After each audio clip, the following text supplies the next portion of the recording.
यहाँ कांग्रेस को एक तरह से क्लीन चिट देती है बीजेपी, उम्मीदवार पैराशूट ही भेजती है और डी के फिलहाल बीजेपी ने डी कैटेगरी में डाल रखा है झुंझुनू विधानसभा क्षेत्र को।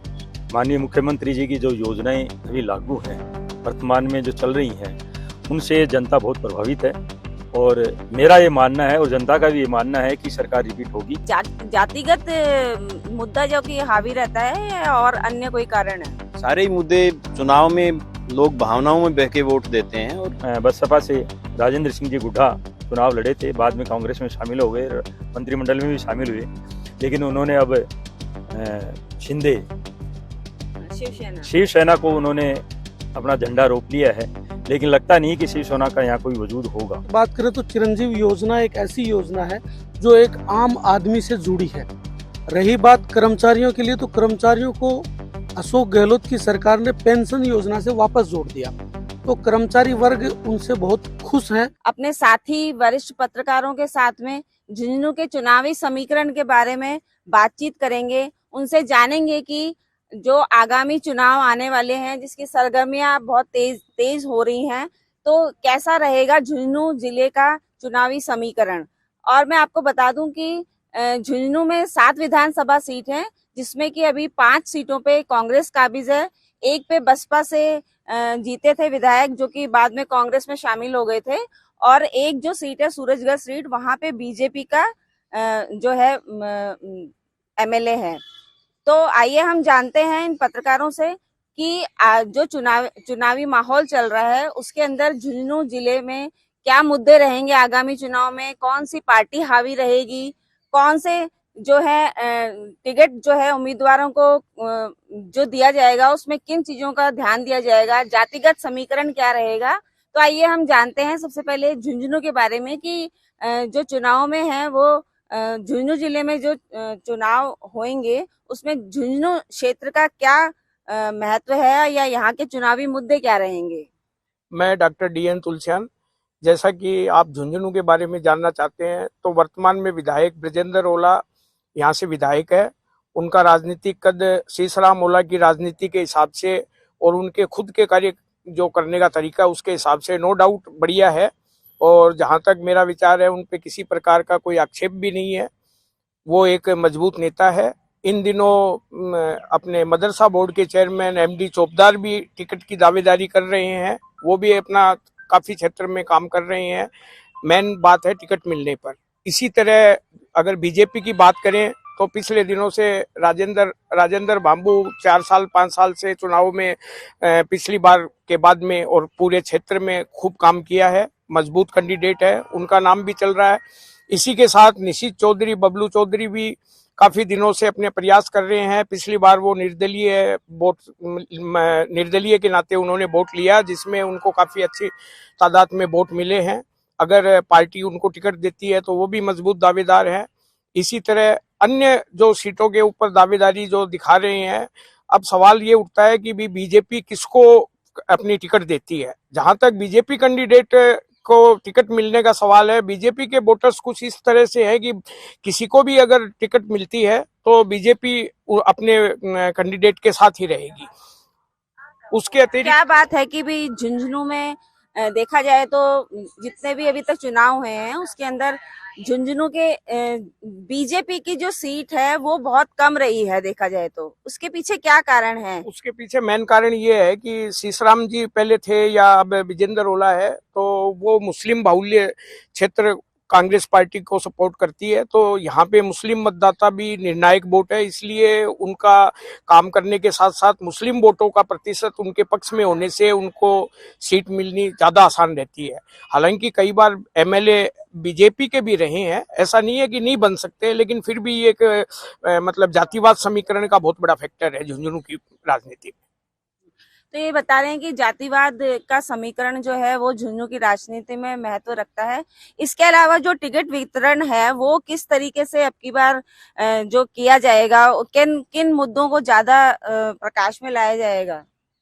राजस्थान में मुद्दे तो कई हैं, लेकिन जो वर्तमान सरकार ने, गहलोत सरकार ने जो काम किए हैं उनकी सर्वत्र चर्चा है, और जैसा मतदाताओं का मानस है वो झुंझुनू जिले में भी फोकस वही डाल रहा है कि ये सरकार भी इसकी भी पुनरावृत्ति हो सकती है और यहाँ के जो सिटिंग एमएलएस हैं वो सारे क्या लगता है कि झुंझुनू में जो टिकट जो है वो किसको मतलब मिलेगी? बीजेपी से आप किसको मानते हैं? बीजेपी का यहाँ अभी कसम चल रहा है, इसलिए एन वक्त तक वो जो सीटों का जो वितरण है टिकटों का वो सही मायने में उनको फायदा नहीं देगा।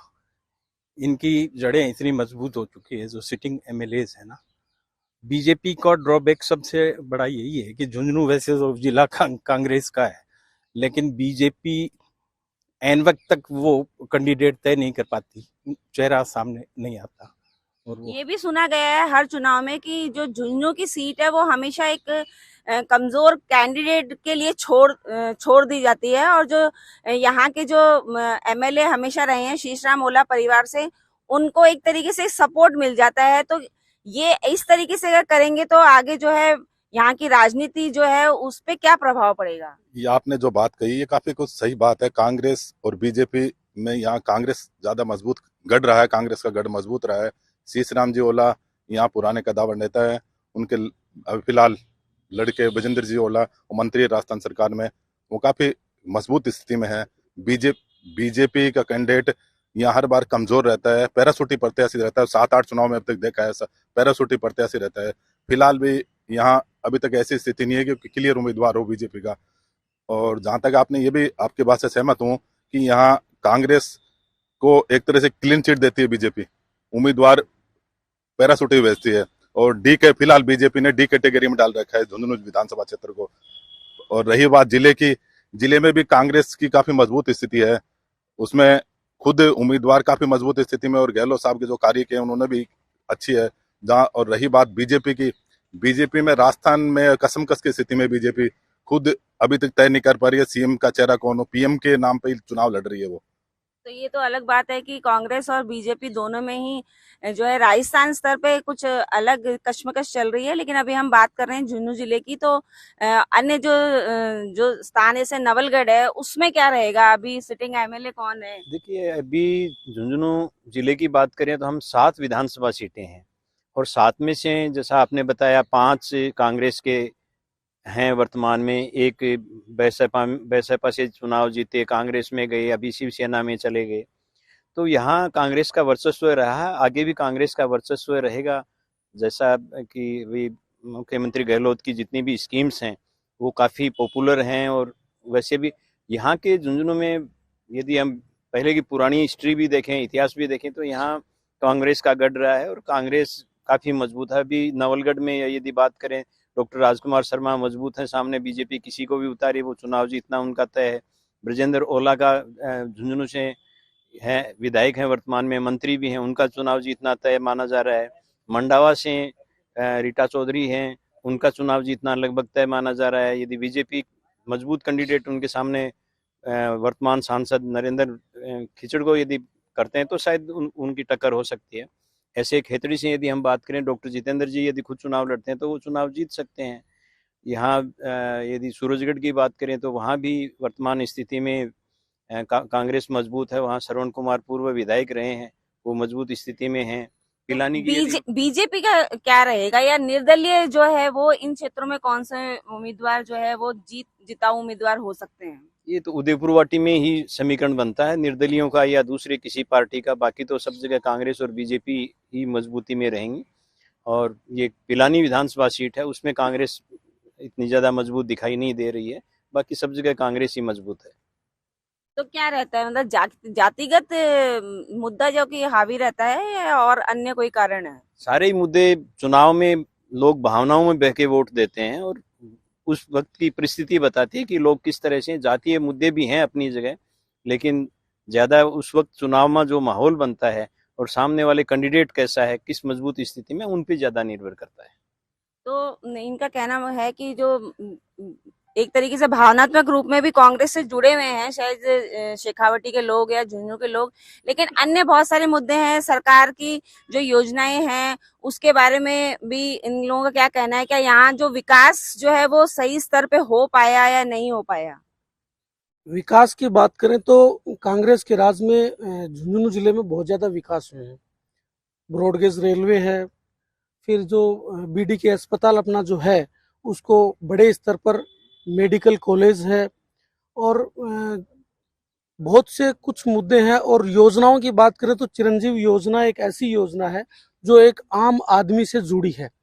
रही बात कर्मचारियों के लिए, तो कर्मचारियों को अशोक गहलोत की सरकार ने पेंशन योजना से वापस जोड़ दिया, तो कर्मचारी वर्ग उनसे बहुत खुश हैं। और जैसे हमेशा राजस्थान में ये रहा है कि एक बार बीजेपी और एक बार कांग्रेस, लेकिन यहाँ जो कर्मचारी पेंशन योजना और चिरंजीव योजना और एक स्पोर्ट्स से बच्चों को जोड़ना, ये ऐसी योजनाएं रहेंगी कि वापस पुनरावृत्ति कांग्रेस की यहाँ हो सकती है। बाकी बीजेपी भी कमजोर नहीं है, मजबूत अगर प्रत्याशी उतारती है मैदान में तो हो सकता है कि एक दो जगह यहाँ आ सकती है। बाकी झुंझुनू जिला कांग्रेस का गढ़ है।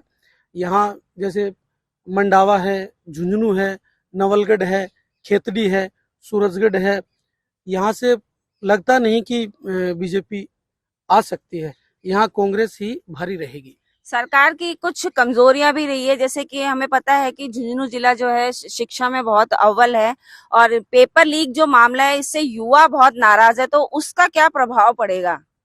ये भी एक बहुत अच्छी बात है। पेपर लीक होने से युवाओं को बहुत नुकसान हुआ है। बड़ी मेहनत करते हैं और उस मेहनत को फिर वो नकारा बन जाए तो ये अच्छा नहीं लगता। लेकिन पेपर लीक मामले में जो राजस्थान सरकार ने किया है, जैसे पेपर लीक करने वालों पर कार्रवाई करना और उनके भवनों को उखाड़ कर फेंकना और उनको गिरफ्तार करना, ये एक अच्छी सोच के साथ इन्होंने भी, सरकार ने बहुत अच्छा काम किया है। और एजुकेशन में शिक्षकों की भर्ती जो दी है ये भी बहुत ज्यादा, और फिर स्वास्थ्य सेवाओं में कर्मचारियों की भर्ती बहुत अच्छे लेवल पर इन्होंने दी है ताकि बेरोजगारी को भी दूर किया जा सके। तो कौन से ऐसे भी कुछ जो क्षेत्र होंगे जहाँ पे कि सरकार जो है एंटी इनकम्बेंसी का सामना करेगी? मैं सवाई सिंह मालावत रिटायर पीआरओ निवेदन कर रहा हूँ। मैं आपको बताना चाहता हूँ कि माननीय मुख्यमंत्री जी की जो योजनाएं अभी लागू हैं, वर्तमान में जो चल रही हैं, उनसे जनता बहुत प्रभावित है।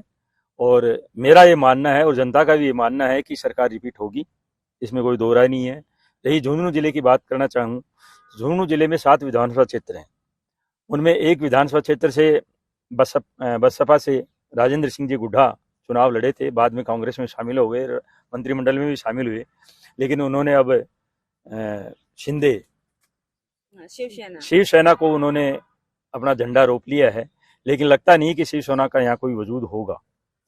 5 सीटें, लेकिन उनका कहना है कि सिर्फ पार्टी जो है वो इसलिए ज्वाइन करते हैं कि उनको एक चुनाव चिन्ह मिल जाए, और बाकी जो है उनका जो है उनके जो वोट हैं वो फिक्स हैं, तो उनको अपने पे काफी विश्वास है। तो भाई ऐसा कुछ होएगा, ऐसा लगता नहीं, क्योंकि 2 बार बसपा से उन्होंने चुनाव लड़ा है, तो बसपा के लोग, एससी के लोग ज्यादातर होते हैं बसपा में, तो वो लोग उनको वोट देते हैं। लेकिन ये कोई जरूरी नहीं है कि शिवसेना को वो वोटर मतदान कर दें, ऐसा लगता नहीं है। हालांकि वहाँ राजपूत वोटर भी हैं, सैनी वोटर्स भी हैं, जाट बाहुल्य भी हैं। वहाँ ताल ठोकने के लिए बीजेपी के 2 टक्कर मारने वाले उम्मीदवार हैं। शुभकर्ण चौधरी हैं, पूर्व विधायक हैं। विजेंद्र सिंह जी हैं, जो प्रतिभा पाटिल जी पूर्व राष्ट्रपति रही हैं, उनके रिश्तेदार हैं। उन्होंने भी अभी कांग्रेस छोड़कर बीजेपी को ज्वाइन किया है, तो वो भी अपनी टिकट के लिए दावेदारी प्रस्तुत करेंगे। अब लगता नहीं है, मेरा ये मानना है कि टिकटों के गहलोत किसको चाहेंगे? वहाँ सैनी समाज भी अच्छी बात है। गहलोत तो सैनी समाज को चाहेंगे। सैनी समाज के उम्मीदवारों ने टिकट मांग की है, मिलेगी उनको। मेरा ये मानना है कि कांग्रेस का टिकट वहाँ सैनी समाज को ही मिलेगा। बहुत सारे ऐसे उम्मीदवार हैं, और मेरा ये मानना है कि अगर टिकटों का वितरण सही हुआ और पार्टी की जो अंदरूनी कलह है कांग्रेस की, उसको अगर थोड़ा सा दूर किया गया, सचिन पायलट साहब को साथ लेकर अगर चुनाव लड़ा गया, तो निश्चित रूप से कोई सरकार को रिपीट करने से रोक नहीं सकेगा। 100 से ज्यादा सीटें आएंगी, ये बताऊं। वो 156 की बात करते हैं कांग्रेस, मुख्यमंत्री जी कहते हैं कि 156 सीटें आएंगी, लेकिन 100 से अधिक सीटें आएंगी, मेरा ये मानना है। और झुंझुनू जिले में तो आप ये मान लो कि 7 सीटें, 7 में से कोई ताजुब नहीं है कि श्रवण कुमार जी आपके सुभाष पूनिया जी से बीजेपी से अपनी सीट छीन लें। तो आपका कहना है कि बीजेपी की स्थिति अभी कमजोर है? बीजेपी की स्थिति कमजोर है, हालांकि कैंडिडेट उनके हैं। नवलगढ़ में आप देखो ना, नवलगढ़ में कोई उम्मीदवार बीजेपी का ऐसा सशक्त उम्मीदवार ही नहीं है जो उनका मुकाबला कर सके। डॉक्टर राजकुमार शर्मा तीसरी बार विधायक हैं, मंत्री भी रहे हैं, स्वास्थ्य मंत्री रहे हैं सरकार में, लेकिन उनका मुकाबला करने वाला कोई कैंडिडेट ही उनके सामने उतरने को तैयार ही नहीं। एक हालांकि सांगलिया बाबा जी हैं, उनका पीठाधीश्वर सांगलिया महाराज के सीकर में उनका नाम आ रहा है, चर्चा में है कि उनको उतारा जाएगा राजकुमार जी के सामने, लेकिन आज माननीय मुख्यमंत्री जी वहां जा रहे हैं। मुख्यमंत्री जी जब वहां सांगलिया धुनी जा रहे हैं कि महाराज जी हमें भी आशीर्वाद दो, हमारी सरकार को रिपीट करने में हमारा सहयोग करो, तो इसलिए लगता नहीं है कि वहां से सांगलिया महाराज नवलगढ़ से लड़ेंगे और राजकुमार जी जीतेंगे। वहां से झुंझुनू से विजेंद्र ओला जी है ना, जीत जाएंगे। थोड़ा सा ये जरूर है कि एमडी चौबदार साहब जो उनको मदरसा बोर्ड का चेयरमैन बनाया है, वो उनके थोड़ा सा टिकट मांगने की दावेदारी जता रहे हैं मोमडन वोटों के बलबूते पर, क्योंकि झुंझुनू विधानसभा क्षेत्र में मोमडन वोट बहुत ज्यादा है। हालांकि वोट सभी कास्ट के हैं, जाट जाति के भी वोट हैं, लेकिन मोमडन मुस्लिम वोट मतदाता बहुत ज्यादा है, तो इस बलबूते पर वो अपनी ताल ठोकना चाहते हैं। लेकिन ये तो टिकट पर दम मालूम पड़ेगा कि टिकट किसको दी जाती है, और दोनों तरफ टिकटों पर ही दारोमदार है। टिकट वितरण सही होगा तो यहाँ कांग्रेस को कोई हराने वाला नहीं। ये भी माना जा रहा है कि जैसे कि खेतरी जो क्षेत्र है वहां पे गुज्जर जो है वो बाहुल्य है, और सचिन पायलट की नाराजगी के चलते या कुछ ऐसा जो माहौल लग रहा है खबरों के अंदर, क्या उसके चलते जो है अभी जो मौजूदा विधायक हैं उनकी उम्र भी होगी है, ये भी कहा जा रहा है कि भाई युवाओं को ज्यादा जो है तवज्जो दी जाएगी, तो क्या इस चीज का प्रभाव खेतरी में पड़ेगा, या फिर जो बीजेपी के जो धर्मपाल गुज्जर हैं वो अगर वहां पे जीतने की स्थिति में है क्या? देखिए, खेतड़ी से अभी जो वर्तमान विधायक हैं डॉक्टर जितेंद्र सिंह जी, वो बहुत दमदार और जनाधार वाले नेता हैं। उनके लिए तो वो क्षेत्र जाना पहचाना है और जनता भी उनको बहुत चाहती है, तो खेतड़ी क्षेत्र को जल्दी से उनसे छीनना मुश्किल लग रहा है। किंतु बात यह है कि अगर विधायक साहब जो डॉक्टर जितेंद्र सिंह खुद चुनाव नहीं लड़े और अब अगर किसी अपने रिश्तेदार को या किसी दूसरे को उतारें, तो वो हो सकता है क्षेत्र धर्मपाल गुर्जर बीजेपी के वो भी ले जाए। आगे हम बात करेंगे पिलानी क्षेत्र की, कि पिलानी भी एक ऐसा क्षेत्र है जहाँ पे कि बीजेपी का ही पिलानी भी एक ऐसा क्षेत्र है जहाँ पे कि बीजेपी के जीतने के चांसेस हैं, या फिर वहाँ के क्या जो है मुद्दे हैं? पिलानी झुंझुनू लोकसभा क्षेत्र में रिजर्व सीट है, वहां से कांग्रेस और बीजेपी के लिए दोनों के लिए फिलहाल संकट की स्थिति है। और वर्तमान में जेपी चंदेलिया विधायक हैं, मजबूत उम्मीदवार हैं। बीजेपी में दो तीन उम्मीदवार लगातार आपस में संघर्ष कर रहे हैं। टिकट किसको मिलती है इसके ऊपर बीजेपी की स्थिति मजबूत रहेगी। बीजेपी जब तक एकजुट होकर जिले में नहीं लड़ेगी, स्थिति कमजोरी बीजेपी की रहने वाली है। सुंदरलाल जी का प्रभाव वहां पिलानी में है, उनके लड़के कैलाश जी मेघवाल दावेदारी कर रहे हैं। इसके अलावा 3-4 कैंडिडेट और हैं, लेकिन सुरक्षित सीट होने के कारण लगभग स्थिति वही पुराने वाली स्थिति हो रही है। यही हाल जिले का है। जिले में बीजेपी के उम्मीदवार अभी तक तय नहीं है, लेकिन कांग्रेस के 7 सीटों के उम्मीदवार फिलहाल 5 तो उम्मीदवार लगभग तय है कांग्रेस के, और उनको उम्मीदवार के कारण ही मजबूती मिल रही है। झुंझुनू में नवलगढ़ और उदयपुर वाटी की फिलहाल स्थिति बीजेपी के लिए यह है। कभी मैसेज आता है कि जेजेपी के पास सीट जाएगी, शिवसेना शिंदे के पास सीट जाएगी, यही कारण है बीजेपी यहाँ कमजोर हो रही है। मजबूती कांग्रेस के मजबूती का कारण यह है कि यहाँ शुरू से यानी लगभग कांग्रेस के उम्मीदवार जनता को मालूम है। चट्टा बाजार भी यही बोल रहा है, आज की झुंझुनू जिले की स्थिति यही बोल रहा है कि कांग्रेस का गढ़ है और कांग्रेस के पास लगभग सीटें चली जाएगी, पुनरावृत्ति होगी यहाँ। तो इनका कहना है कि पुनरावृत्ति होगी, लेकिन एक महत्वपूर्ण बात ये भी चल रही है कि भाई गहलोत के उम्मीदवार और वसुंधरा के उम्मीदवार और सचिन के उम्मीदवार और जो है यहाँ पे राजेंद्र राठौड़ के उम्मीदवार, तो उसका एक कि किसको टिकट मिलेगी, ये बड़ा महत्वपूर्ण जो है यहाँ समीकरण बन रहा है कि किसको जो टिकट मिलेगी, तो और कौन से कैंडिडेट जो है वो एक जिताऊ कैंडिडेट के रूप में उभर के आ सकते हैं। तो जैसे सूरजगढ़ की हम बात करें तो वहां पे महिला जो है विधायक रही हुई हैं संतोष अहलावत, तो क्या लगता है कि अभी भी उनको टिकट मिलने के कोई चांसेस हैं या उनकी वो जीत सकती है? दोनों जो पूर्व सांसद हैं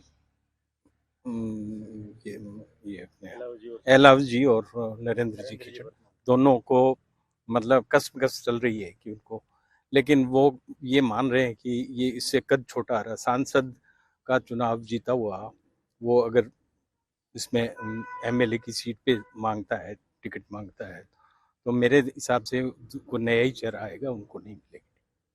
आपका मानना है कि तो महिलाओं के लिए जो बातचीत करी जा रही है कि महिलाओं को भी जो है विधानसभा में अधिक से अधिक तवज्जो दी जाएगी, तो क्या लगता है कि भाई कुछ यहाँ झुंझुनू क्षेत्र में कोई ऐसा है जहाँ पे कि महिलाओं को टिकट मिल सकती है? झुंझुनू जिले में महिलाओं का हालांकि ऐसा नहीं है कि किसी महिला को राजनीतिक क्षेत्र में उतारा जाए, लेकिन मेरा मानना है अगर रीटा चौधरी है रीटा मंडावा चौधरी से। हैं, वो तो हैं, पहले से हैं, ऑलरेडी हैं। मैं नयों की बात कर रहा हूँ, आप नए की बात कर रहे हैं ना। मेरा ये मानना है जैसे संतोष अहलावत जी अगर चाहें तो सूरजगढ़ में चुनाव लड़ सकते हैं और वो बराबर में सुभाष पूनिया से भारी पड़ेंगे। बीजेपी के सुभाष पूनिया वर्तमान में जो विधायक है उनसे भारी पड़ते हैं अगर संतोष अहलावत जी को वहां टिकट दिया जाता है।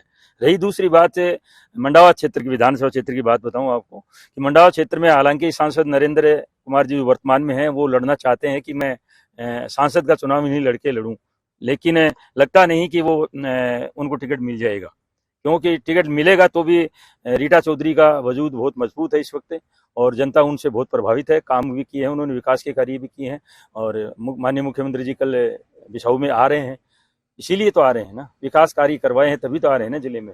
और रही बात महिलाओं की बात करते हैं तो मेरा ये मानना है कि अगर नरेंद्र जी जो वर्तमान सांसद है अगर उनको टिकट मंडावा से दिया जाता है तो फिर राजबाला जी का, हमें ये लगता है कि राजबाला जी फिर सांसद का चुनाव लड़ेंगी कांग्रेस के टिकट पर।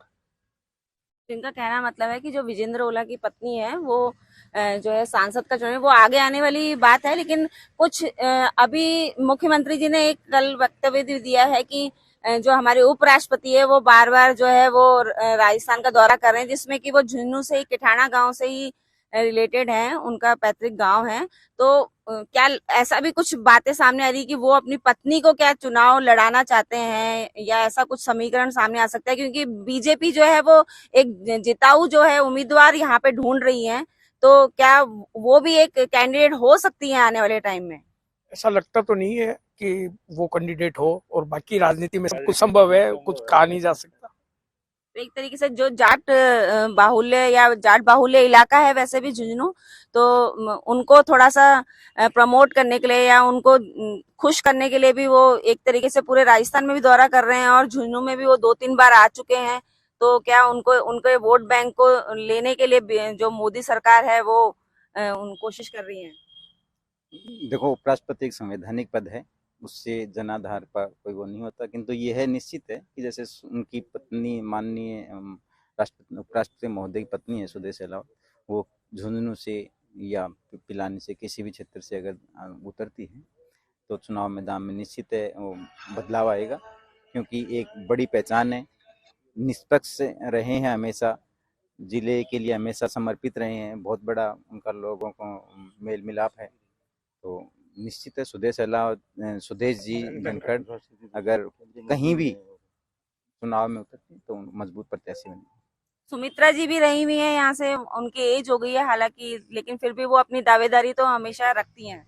वो अपने बेटे राजीव चौधरी को फील्ड में उतारना चाह रही हैं, जो अभी ज्यादातर पकड़ नहीं है उनकी फील्ड में, कम लोगों से मेल मिलाप है। सुमित्रा सिंह जी बहुत कद्दावर नेता रही हैं और अभी भी उनका जनाधार है, अगर उनका ही जनाधार बेटे काम आए तो वो भी जीत हासिल कर सकते हैं।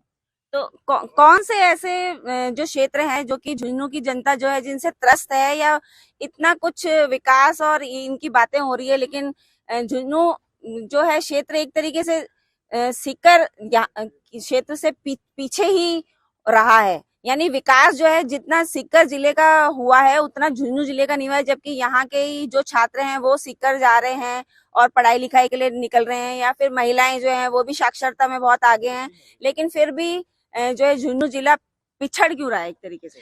देखिए, झुंझुनू जिला पिछड़ नहीं रहा है, हमें अपना नजरिया देखना पड़ेगा कि झुंझुनू जिला किस में पिछड़ रहा है। औद्योगिक इकाइयों की कमी है। औद्योगिक इकाइयां, पहले हमने बिरला जैसे लोगों को हराया तो हमें कहाँ जरूरत थी, वो यदि हमें जरूरत होती जिले की तो बिरला जैसे लोगों को जिताते हैं। तो अभी वर्तमान स्थिति में लोगों को जरूरत इस बात की नहीं है कि हमारे जिले में उद्योग लगे या कोई और लगे, हम भावनाओं में बह के वोट देते हैं, चुनाव में हम चुनाव ही लड़ते हैं, इसके अलावा हमें कुछ नहीं चाहिए। और वही स्थितियां हर चुनाव में होती है, इस चुनाव में भी वही होगा। शीशराम ओला जी जो हैं वो नहर लाते लाते अभी तक वो नहर नहीं आ पाई झुंझुनू जिले में, तो एक वो बहुत बड़ा मुद्दा है एक जल का। देखिए, जल का मुद्दा है, जल घट गया, सबको पता है नहर नहीं आनी है इस जिले में, लेकिन नहर का मुद्दा बना के शीशराम जी नैया पार कर गए। अभी और नए लोग भी लगे हैं, लेकिन उनकी नैया तो पार होगी नहीं, लेकिन लगे हुए हैं लोग, उस मुद्दे को लेके तो लगे हैं। लेकिन नहर का पानी पीने के लिए आ रहा है, वो भी थोड़े दिनों में खत्म हो जाएगा। वो स्थितियां भी हमें आने वाली है। वर्षा का जल संग्रहण नहीं करेंगे तो हमारी स्थिति तो खराब होनी है। वो चीजें तो होती जा रही हैं, लेकिन चुनाव में इन मुद्दों को कोई लेना देना नहीं है। चुनाव हम सामने वाला कहाँ जा रहा है उसके हिसाब से लड़ते हैं, और उसी को देख के चुनाव चलता। पूरे चुनाव में यही होता है। उदयपुर वाटी की जो सीट है वो सबसे ज्यादा हॉट सीट बनी हुई है देखा जाए तो पूरे एक राजस्थान में। तो क्या लगता है कि भाई उदयपुर वाटी में क्या रहेगा? उदयपुर वाटी वैसे तो माली बाहुल्य क्षेत्र है, वहां सैनी मतदाता काफी संख्या में है, तो कांग्रेस माली को टिकट देती है। लेकिन फिर भी विकास की दृष्टि से हम देखें तो उदयपुर वाटी बहुत पीछे है। हालांकि इस बार जो वर्तमान विधायक हैं उन्होंने ग्रामीण क्षेत्रों में चिकित्सालय और स्कूलें खुलवाने का काम किया है। इंग्लिश मीडियम स्कूलें वहाँ मिली है। वहाँ की स्थिति आर्थिक रूप से बहुत कमजोर है। वहाँ बागवान टाइप के लोग और मजदूर वर्ग बहुत ज्यादा है, लेकिन उन लोगों को कोई अभी तक प्रॉफिट आज तक मिला नहीं है। हाँ, ये जरूर है, राजनीतिक दृष्टि से अगर देखें तो कांग्रेस वहाँ हावी है, और आज भी ये स्थिति नजर आ रही है कि अच्छे कैंडिडेट को अगर वहां से कोई टिकट मिले तो कांग्रेस वहां पुनः अपनी पुनरावृत्ति करेगी। लेकिन इससे पहले राजेंद्र हुड्डा अपनी राजनीतिक पकड़ को मजबूत करते हुए वहां चढ़े हैं, लेकिन उन्होंने राजनीतिक दल बार बार बदल कर लोगों के मानसिकता से थोड़े डाउन हुए हैं कि ये बार बार जीत के लिए बदल लेते हैं, राजनीतिक दल बदल लेते हैं। लेकिन फिर भी लोगों से उनका जुड़ाव है, और इसी जुड़ाव के कारण आज भी वो एक मजबूत कैंडिडेट के रूप में सामने है।